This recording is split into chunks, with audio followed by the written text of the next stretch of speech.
I talked to someone who signed an NDA, so I won't say his name, but he wrote for Ellen, and I just went, "How's Ellen?"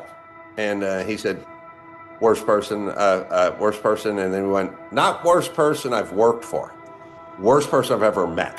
Listen to how nervous Sandra Bullock is in this interview. Extraction from a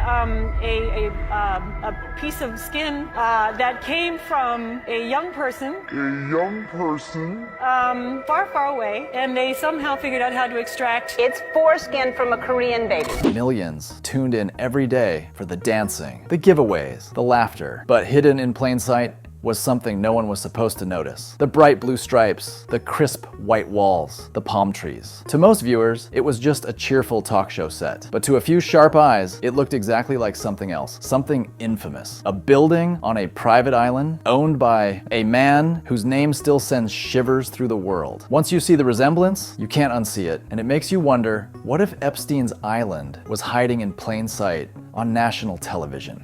A stage that wasn't just a stage. For over a decade, Ellen's talk show had one of the most recognizable sets in daytime TV. Bright blue stripes, crisp white accents, palms in the background, airy and cheerful. Or was it? A handful of online investigators started comparing photos of Ellen's set to a certain infamous building, the temple on Jeffrey Epstein's private island. Same blue and white striped walls, same boxy architecture, even the palms seem placed at eerily similar angles. To a casual viewer, it's nothing but coincidence. But in certain elite circles, there's a theory. Symbols, colors, and patterns can be like a language. Messages passed in plain sight, understood only by those in the club. No need for texts or emails when your communication is hidden in art, architecture, or even a talk show set. If that's true, then the real question becomes, what was Ellen's set saying? And to whom? And the answer might depend on who you ask backstage. Comedian Adam Carolla was booked as a guest on Ellen's show, and he expected a standard pre-interview. Talk about vacation stories, maybe a funny anecdote. But what happened instead caught him off guard. First, a producer came in to go over the topics, and then issued a strange warning. Don't talk about meat or beef around Ellen. Adam agreed. It wasn't on his list anyway. Then 20 minutes later, same producer, same warning, this time with more urgency. Seriously, no meat or beef. Adam's first thought, this wasn't about diet. This was fear. Fear so palpable. It bled into every interaction behind the scenes. And when he later spoke with a writer who'd worked for Ellen, someone bound by an NDA, the confirmation was chilling. Worst person, not just worst boss I've worked for, worst person I've ever met. The writer had worked for other tough, even mean television personalities. But according to them, Ellen was in a league of her own, commanding a level of intimidation that left staff walking on eggshells. If this was the atmosphere for seasoned professionals, imagine what it was like for the youngest, least powerful people on set. But as dark as that sounds, this was just the surface, because one of Ellen's closest on-set allies would soon be gone.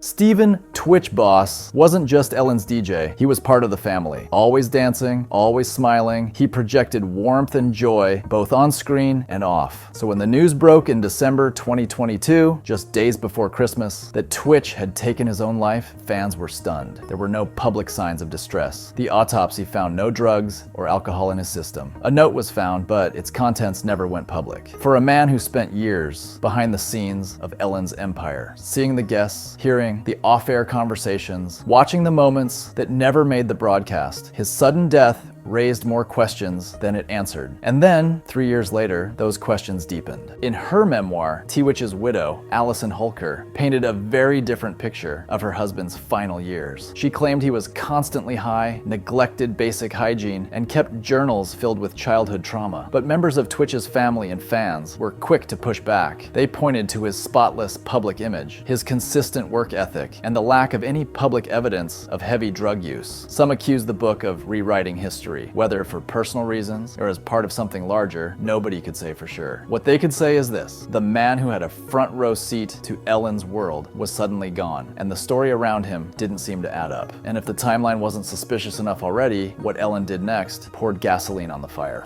Late 2024, federal agents arrest Sean Diddy Combs in a sweeping case that sends shockwaves through the entertainment industry. Diddy isn't just a music mogul. He's a recurring guest on Ellen's show, appearing 17 times over the years. Their banter often hinted at private parties, inside jokes, and after-hours events. In one clip, Ellen teased him about arriving fashionably late to her party, with both smiling as if they were talking about something more than canapes and champagne. Weeks after Diddy's arrest, Ellen and her wife Portia quietly sell their Montecito estate, then just like that, they're gone, relocating to the UK. No big farewell, no drawn-out announcement, just a quiet exit with friends reportedly told she'd never come back to the US. Coincidence or calculated escape? Because if you believe the theory, Diddy, Epstein, and Ellen weren't random dots. They were part of the same constellation. And the timing of Ellen's departure was too perfect to ignore. One of Diddy's more memorable appearances on Ellen's show included a bizarre moment. He mentioned arriving late because he'd had an IV in his arm backstage. Ellen laughed it off, but the exchange was strange. Why would a celebrity be hooked up to an IV right before a daytime talk show taping? In certain Hollywood circles, IV drips aren't just about vitamins, they're about recovery. The kind of recovery you might need after an all-night event with select company. In another clip, Diddy spoke about liking baby talk, and the look Ellen gave him wasn't confusion, it was recognition. Like someone who understood exactly what he meant, but wasn't going to spell it out for the audience. If those moments were coded messages, then who else was decoding them? People who believe in this theory say it works like this. You don't text, you don't email, you send signals, a painting in the background, a color scheme, a throwaway joke during an interview. If you know, you know. That's why the blue and white stripes on Ellen's set matter to some people. They see them not as design choices, but as flags waving to a specific audience. The same stripes appeared in Epstein's Caribbean temple and chillingly in the walls of his New York townhouse bedroom. Even if you don't believe in coded messages, the visual overlap is undeniable, which leaves one of two possibilities. Either Ellen accidentally recreated the look of one of the most infamous buildings in modern scandal history, or she didn't. Ellen's public image took its first major hit years before the Epstein rumors. Reports of a toxic workplace flooded social media, staff accusing top producers of harassment, inappropriate touching, and verbal abuse. According to ex-employees, these incidents often happened in front of others, who laughed it off because that's just Kevin being Kevin. Ellen fired some producers, only after the backlash reached a boiling point. And if that was what happened when things spilled into public view, what didn't we see? Digging deeper into Ellen's circle shows overlap with political heavyweights, fellow entertainers, and yes, names that appeared in Epstein's orbit. The Clintons, former President Bush, powerful figures across both political parties. One former staffer hinted that Ellen's real job